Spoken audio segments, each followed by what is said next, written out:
Hey, what's going on, everybody? Pastor Todd here with the Church Playbook. It is Wednesday, it is July 1st, and we are kicking off day one of our 90-day Back to Church challenge, where I'm going to show you step by step just really how easy it is for your church to grow by 20% in 90 days or less.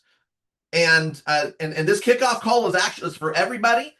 This is really kind of a last ditch effort opportunity for people that haven't signed up for the challenge to sign up. I'm going to show you how to do that at the end of our short call today. It's only $1 to get started. But if you are here in the middle of summer and you're like, man, church is rough right now, you are in the right spot. Okay. I promise you, you are in the right spot. All right. Your church is not dying. Okay. I just, good news. Your church isn't dying. I got a call from a very good friend of mine and a longtime Church Playbook member a few weeks ago, in the beginning of June. And he was pretty exasperated. It was the first week of June, or it was after the first Sunday. And he said, Todd, tell me everything I need to do to make sure I can relaunch my church in July. and, I, and I laughed because I understood why he was saying it, but I texted him back. I said, look, you've been with me for years. Let me remind you, your church is not dying. It's just summer. And July is not the time to be trying to relaunch your church. And the problem is the summer slump can mess with your head. And even when you've been in ministry for as long as I have, which this is my 30th or I guess 31st year in ministry, you can expect the summer to it has its own sort of down rhythm. And so you know what to expect. But what's really hard is talking to the people in your church that did show up and they sound disappointed. Like, oh man, no one was here at church today. And in fact, on Sunday, this last Sunday, it was the last Sunday of June, and the church that I am volunteering at, I am the volunteer pastor. I've been at this church 18 months. I just took over in January, but I've been at the church for 18 months. And now that I've taken over the church, we've actually grown by 316% in the last 6 months. But the other church that I planted in this town in 2023 is now meeting at our facility. So they have a 9 a.m. service. We have an 11 a.m. service. And the hospitality director for that other church, she and I had never really had a conversation. They've been meeting in our facility for a little more than 3 months, and since March. And so she said, as she's cleaning out the coffee pots from first service, she said, man, I don't think we had more than 20 people at church today. Now, normally they've got 3 times that amount of people. And she was disappointed. She's like, man, I don't think we had more than 20 people. And I said, you know what? It sounds like the last Sunday of June. Like, it's okay. A month from now, kids are going to be going back to school. The calendar year has a natural rhythm. So I just want to remind you, your church isn't dying. It's going to be okay. It's just the summertime. Now, the reason why summer feels the way that it does, attendance is off, right? Families are vacationing. Okay. And by the way, families tend to vacation in shifts. So here's the interesting thing that I've noticed in the last really couple of decades is that June just feels abysmal, right? Everybody graduates from something, right? We've got college graduations at the end of May. We've got high school graduations at the end of May, all the way through the middle of June. We've got middle school. We've got elementary. We've got kindergarten. We've even got potty training graduations these days. Grandma and grandpa fly in, and they're going to make a whole weekend or a week of it, right? So if the kids graduate on a Thursday and then they take off. Now, here's the interesting thing. Maybe half of your church is gone in June.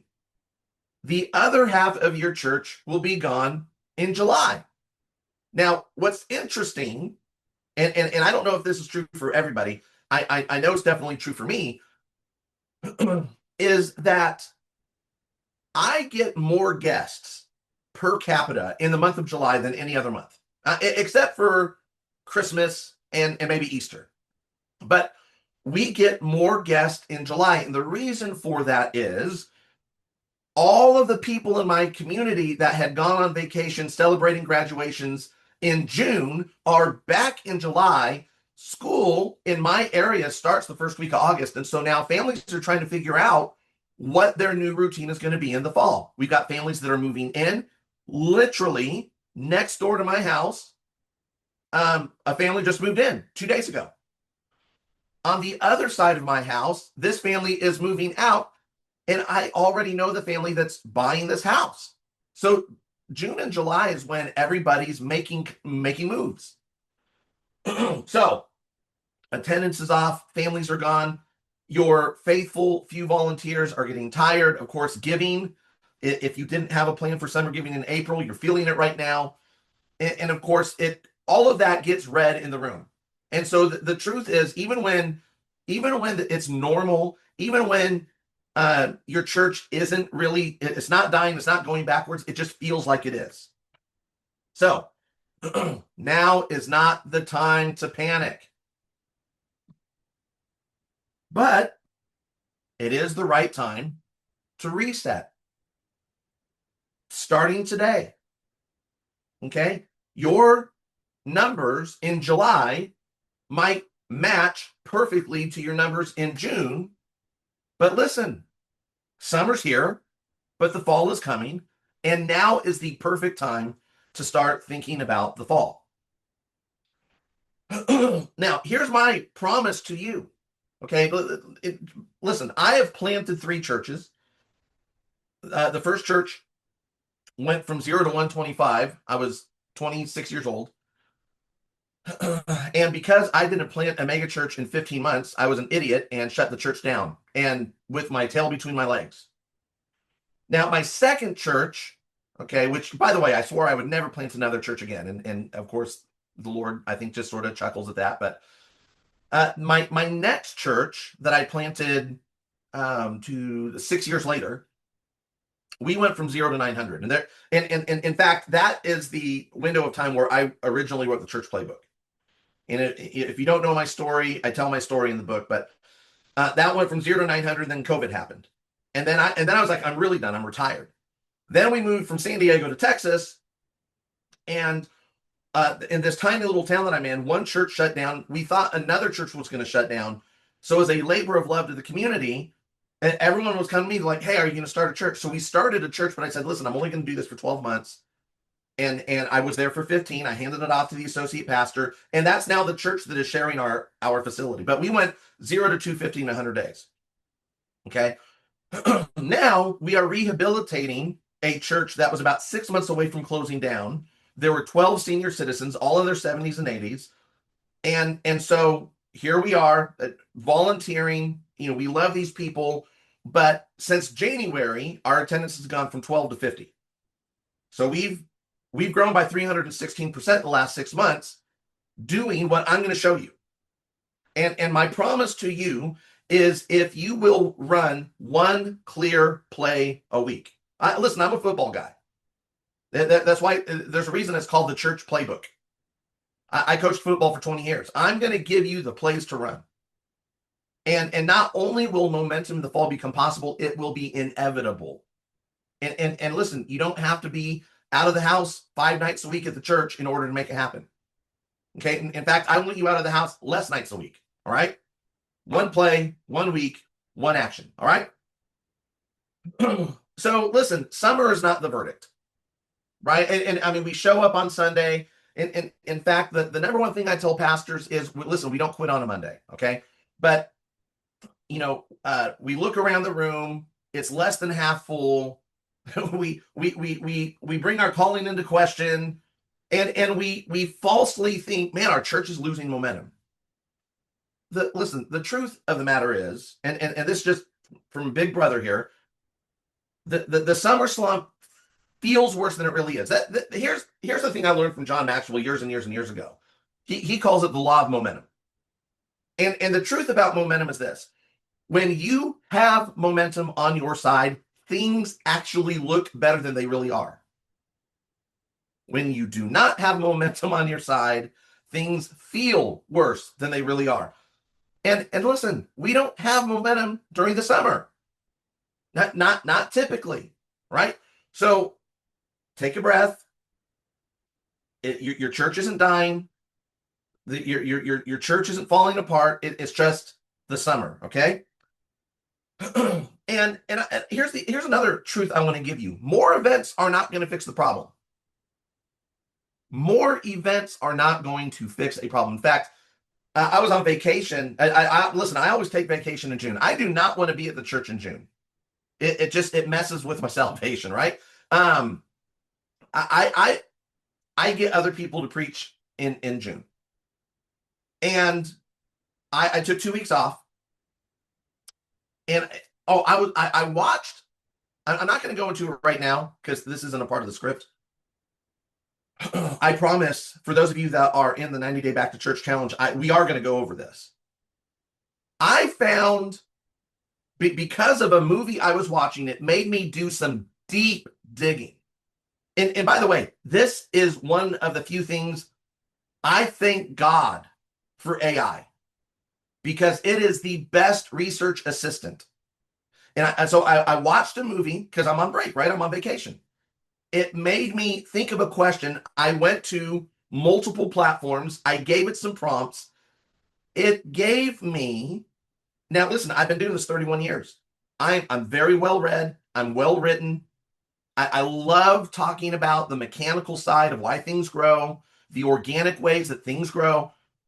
It gave me a research study, a certified research study that came out in 1979 that has been corroborated by church statistician George Barna, Lifeway Research, Pew Research, Gallup polls, and the University of Oxford.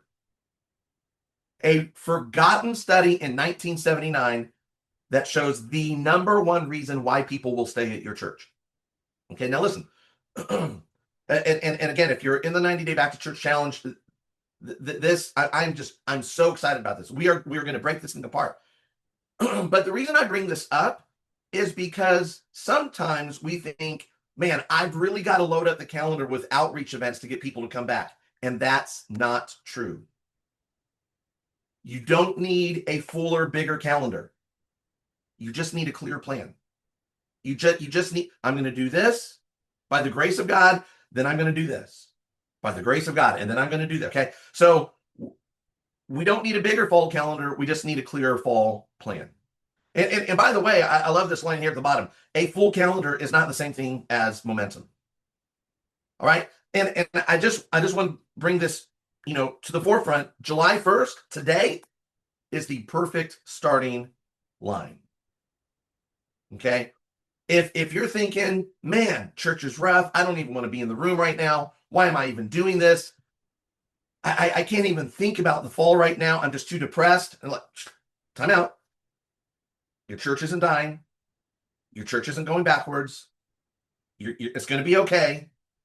Hang out with me for the next 3 months. The next 90 days are going to determine the momentum that you carry into the fall. All right. We're not too early to be thinking about the fall. We are at the perfect starting line. So it's simple. Every week, Tuesday mornings, I think it's at 10 a.m. Central Standard Time, I'm going to go live inside of our private Facebook community.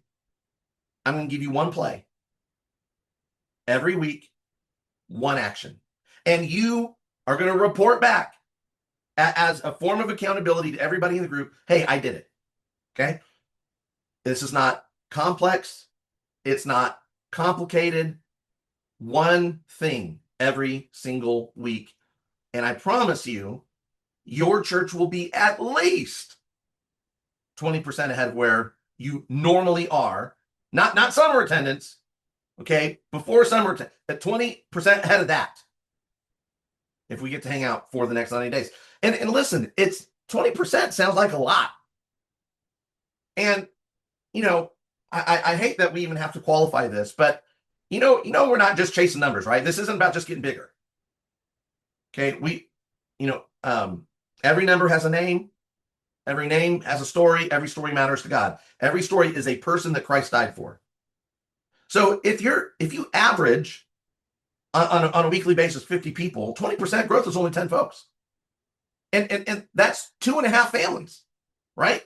So it's not that much.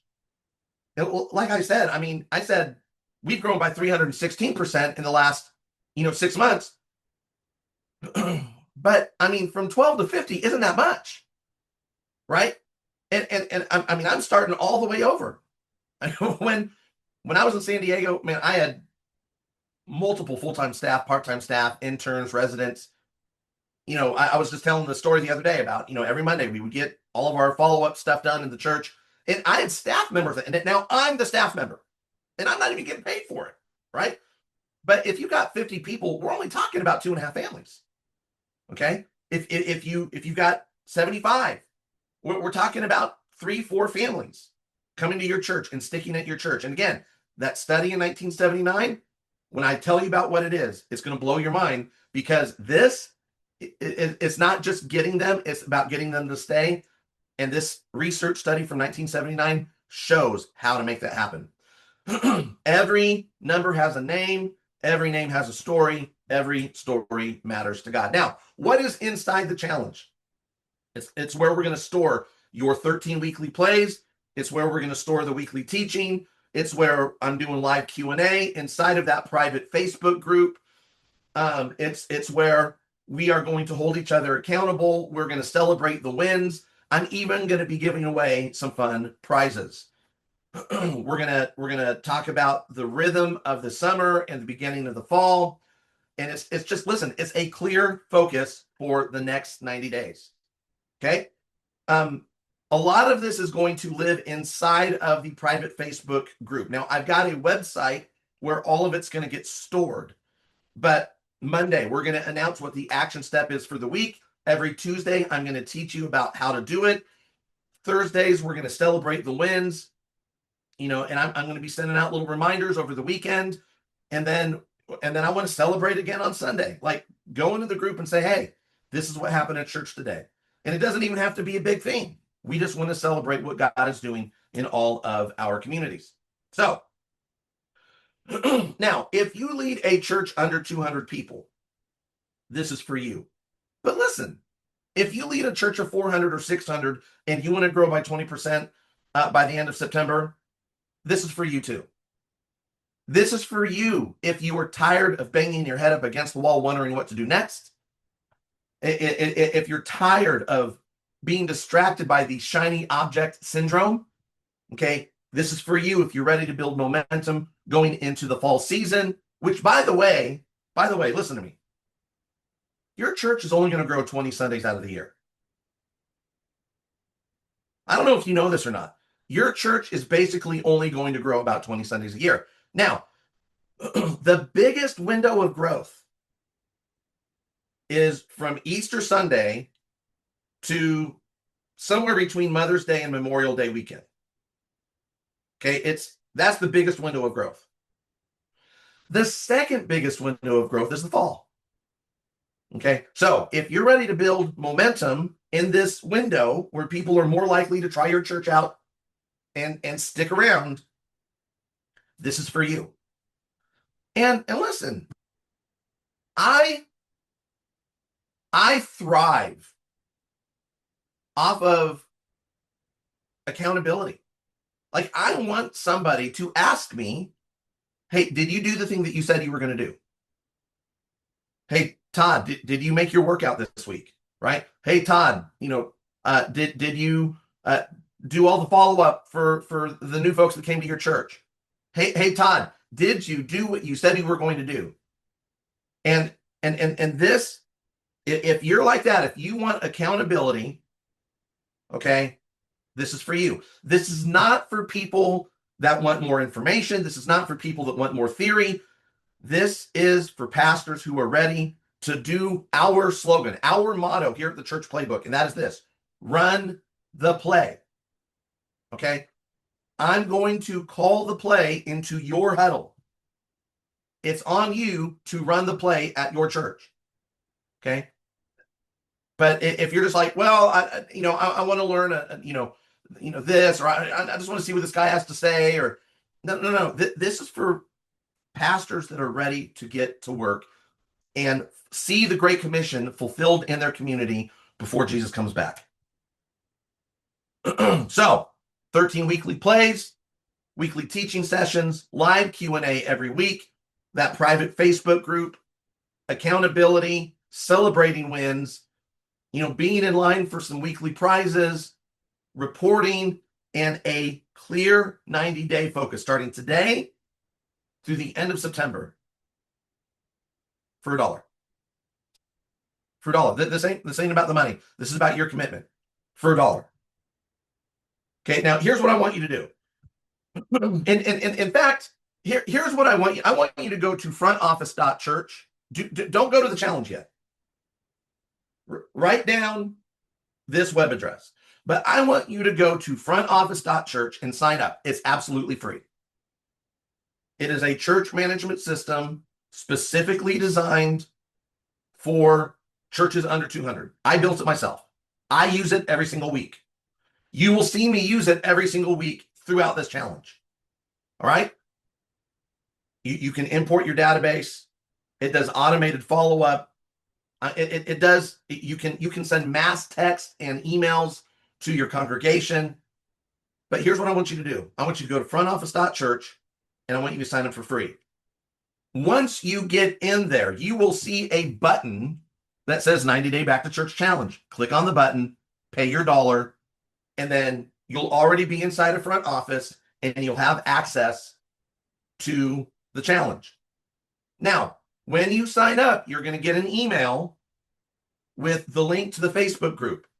Okay, that's where 90% of this is going to take place. Well, that's not probably 50%. Because I want you to use front office throughout this challenge. Again, it's free.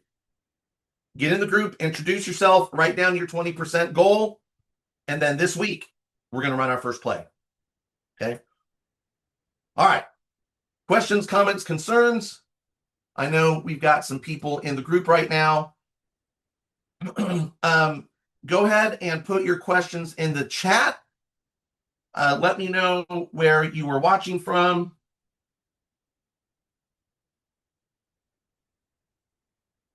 Talk to me. Talk to me or we can all go home.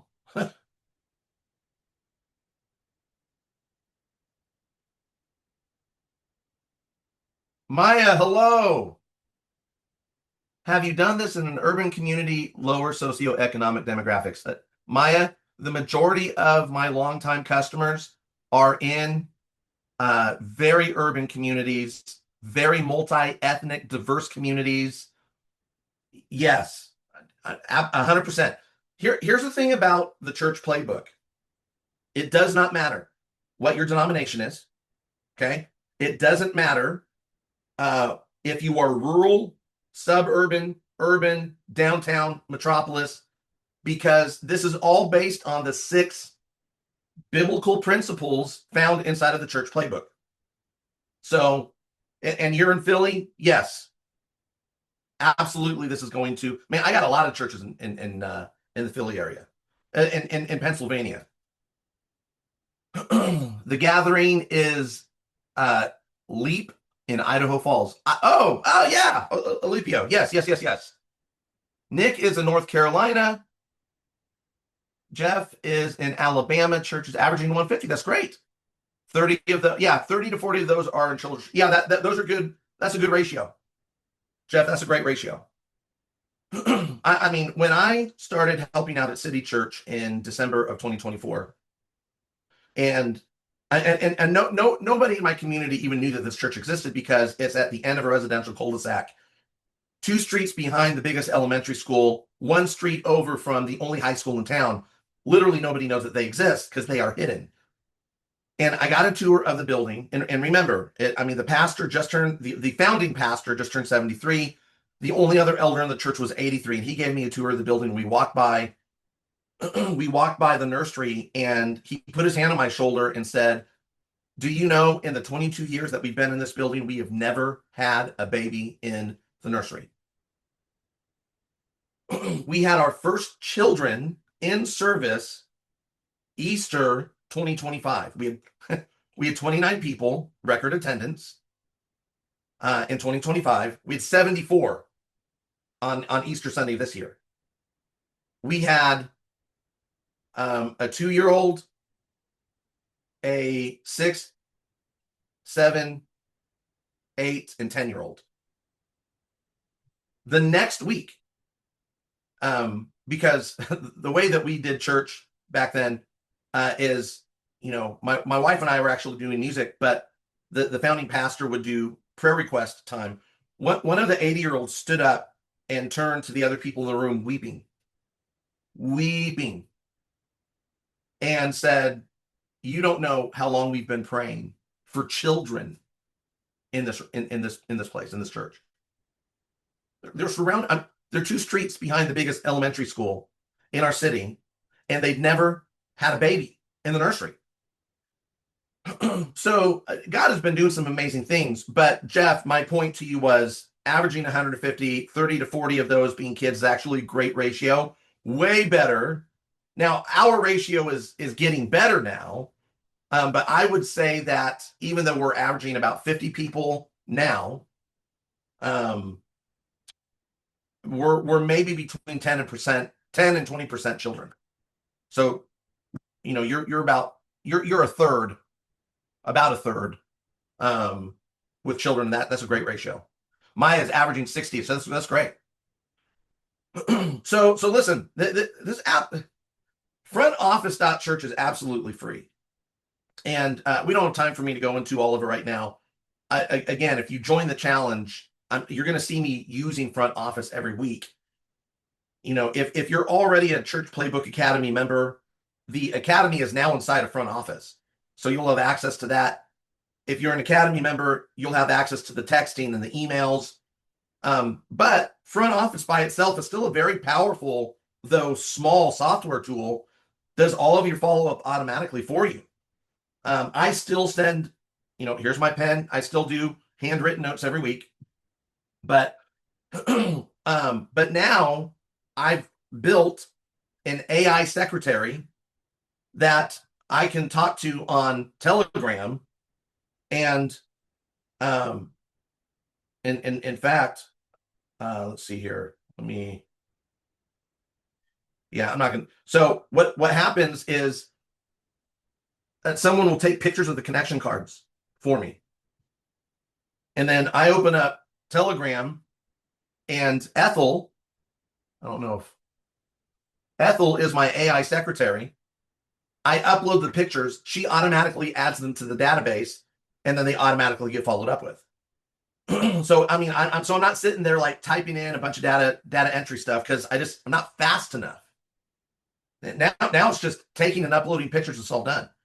The 90-day win planner, which I had published on paper, it was a notepad of paper, is now an AI-driven piece of software where it'll help you figure out what your church's 90-day win is. But we'll get into all of that during the challenge. Go to frontoffice.church, get signed up, and then you'll see the 90-day Back to Church Challenge button. Pay your $1, you're in. Any other questions about what we talked about today before we get out of here? I'm grateful that all of you stuck around today.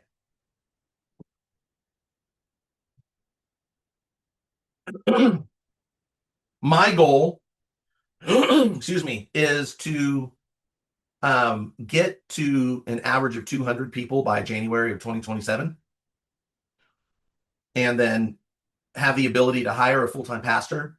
Now, I'm not going anywhere. I'm tired of going to other churches. I love traveling across the country and helping other churches. But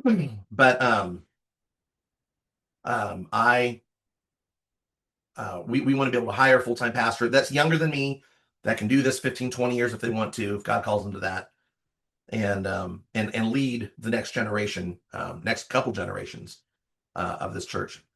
Maya, thank you for hanging out. I'm glad that you see where we're going with this, and I'm looking forward to being in on the journey with you. All right, last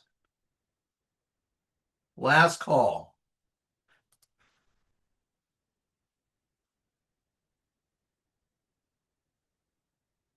All right, I thought that there was a way.